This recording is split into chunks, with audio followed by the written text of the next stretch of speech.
Hello viewers, welcome to my channel. Dear teachers, আপনারা যারা school service কমিশনের এইচএসএম এক্সামসের প্রস্তুতি নিচ্ছেন তাদের জন্য আজকে আমি আবার একটা নতুন ভিডিও নিয়ে এসেছি স্কুল ম্যানেজমেন্টের উপরে। আজকের সেট 44। আমি ভিডিওটি শুরু করার আগে আপনাদেরকে অনুরোধ করব এই ভিডিওটি আপনারা আপনাদের কলিগ যারা এই পরীক্ষার প্রস্তুতি নিচ্ছেন তাদের কাছে অবশ্যই শেয়ার করবেন। আর আপনারা যারা নিজেরা এই ভিডিও দেখছেন তাদের যদি ভিডিওটি ভালো লাগে তাহলে অবশ্যই অন্তত একটা লাইক করবেন।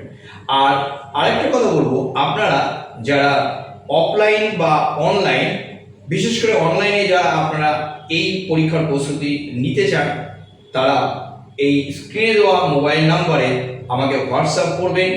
আমি খুব শীঘ্রই অনলাইন এই কোর্সটা আমি চালু করব আপনাদের জন্য। তাহলে দেখুন, সময় নষ্ট না করে আজকে দেখে নিই এই সেটে কি কি প্রশ্ন আছে। তাহলে আজকে স্কুল ম্যানেজমেন্টের উপরে সেট 44 নিয়ে আলোচনা করছি। দেখুন, প্রথম প্রশ্ন বা ফার্স্ট কোশ্চেন কি আছে দেখুন। A teacher being appointed to the permanent post may seek confirmation after a continuous service of, আমরা দেখে নেব অপশন কি আছে। Option A 6 months, option B 1 year, option C 2 years and option D লেখা আছে 5 years। তাহলে এখানে সঠিক অপশন হবে অপশন সি, যেখানে লেখা আছে দেখুন 2 years। Next second question number 2 কি আছে দেখি। হু ফর্মুলেটেড দীক্ষা, কি আছে option NTA, UGC, C option আছে এনসিইআরটি আর অপশন ডি আছে এনসিটিই। সঠিক অপশন কোনটা হবে? প্রশ্নটা আছে দেখুন হু ফর্মুলেটেড দীক্ষা। এই দীক্ষা কিন্তু এখন তো আমাদের কাছে খুবই পরিচিত। তো আমি এই দীক্ষার ফুল ফর্ম বা পুরো নামটা কি আছে আমি বলছি না, আপনারা যাদের জানা আছে অবশ্যই কমেন্ট করে আমাকে জানাবেন দীক্ষার ফুল ফর্ম কি। তাহলে এখানে সঠিক অপশন হবে অপশন সি। নেক্সট কোশ্চেন 3 বা থার্ড কোশ্চেন দেখে নিই কি আছে দেখুন। For learners, both students and teachers, the behavior and skills developed at a particular age and in a particular manner are known as, আমাদের অপশন এ আছে দেখুন physical development, option B লেখা আছে কগনিটিভ ডেভেলপমেন্ট, অপশন সি আছে gross motor development and option D লেখা আছে developmental milestones. তাহলে সঠিক অপশন হবে অপশন ডি, যেখানে লেখা আছে দেখুন developmental milestones. Next question, fourth বা 4 নম্বর প্রশ্ন। Generally, a teacher of permanent post may seek transfer from his or her present school after a continuous service of, আমাদের অপশন এ আছে option E 2 years, option B 3 years, option C 4 years and option D লেখা আছে 5 years। তাহলে সঠিক option হবে option D, যেখানে লেখা আছে দেখুন 5 years। এর পরের প্রশ্নগুলো চলুন দেখে নিই। এবার আমরা দেখে নেব কোশ্চেন নাম্বার 5 বা 5th কোশ্চেন কি আছে দেখুন। Mark the correct statement. তাহলে এখানে চারটে বাক্য বা স্টেটমেন্ট দেওয়া আছে, আমাদেরকে আইডেন্টিফাই করতে হবে কোনটা সঠিক আছে। অপশন নয়, এখানে আমরা দেখে নেব প্রথম 1 নম্বর স্টেটমেন্ট নাম্বার 1 কি লেখা আছে দেখুন। In indirect teaching method the teacher allows students interaction, মানে স্টুডেন্টস তারা নিজেদের মধ্যে আলোচনা করবে, কথা বলবে, যে বিষয় বা টপিকটা দেওয়া হবে সেরকম কোনো স্কোপ থাকে কিনা। অপশন স্টেটমেন্ট 2 বা সেকেন্ড স্টেটমেন্ট কি আছে দেখুন। the direct teaching method is more fruitful than indirect teaching method. Third statement কি আছে? Indirect teaching method gives more opportunities to teachers to lecture about the subject. আর fourth statement, the direct teaching method promotes teaching interaction between teachers and students.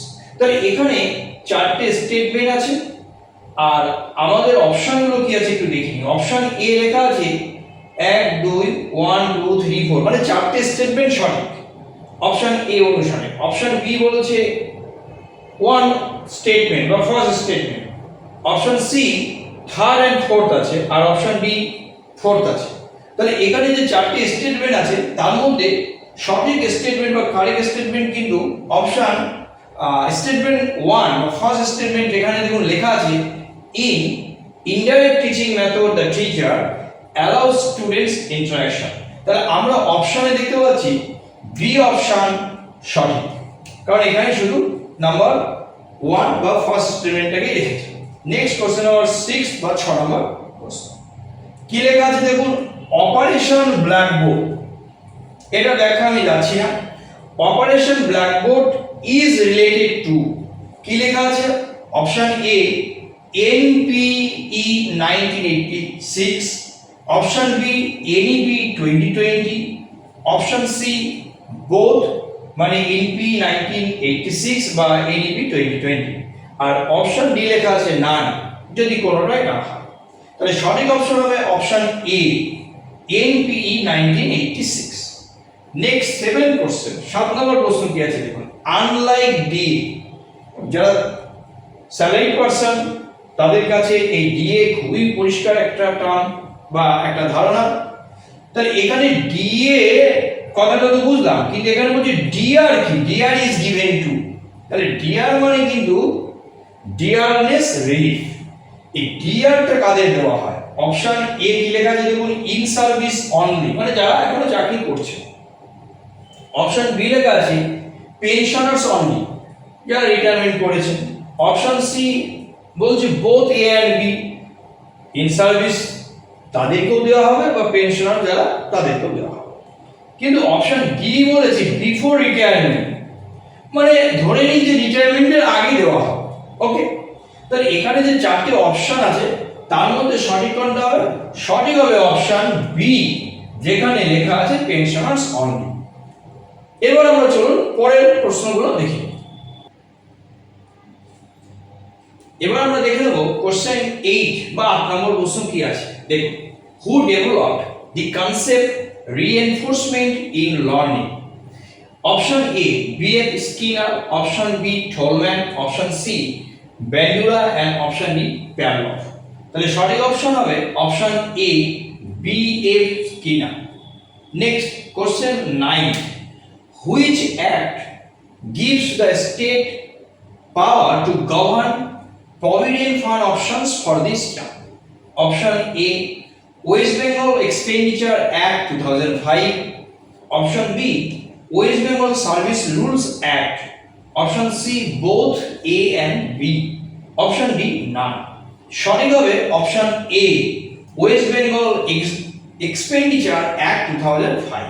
Next question 10, 10 নম্বর প্রশ্ন, digital learning is related to, digital learning is related to option A কি লেখা আছে NPE 1986, option B NEP 2020, option C NCF 2005, আর option D লেখা আছে না। সঠিক option হবে option B NEP 2020। তাহলে আজকে এই যে 10টি প্রশ্ন এবং তার উত্তর নিয়ে আলোচনা করলাম, আশা করছি আপনাদের পরীক্ষার প্রস্তুতিতে কাজে লাগবে। আর ভিডিওটি যদি ভালো লাগে, এই প্রশ্নোত্তর পর্ব যদি আপনাদের ভালো লাগে, অবশ্যই একটা লাইক করবেন। আর আপনাদের মতো আপনাদের কলিগ যারা এই পরীক্ষার প্রস্তুতি নিচ্ছেন তাদের কাছে শেয়ার করতে ভুলবেন না। শেষ করার আগে আবার একটা কথা বলবো, আপনারা স্ক্রিনে দেওয়া এই নাম্বারে হোয়াটসঅ্যাপ করবেন যারা ইন্টারেস্টেড হন অনলাইন এই পরীক্ষার প্রস্তুতির জন্য। তারা অবশ্যই জানাবেন, খুব শীঘ্রই আশা করছি অনলাইন ক্লাস শুরু করতে পারবো। আজকে এই পর্যন্ত।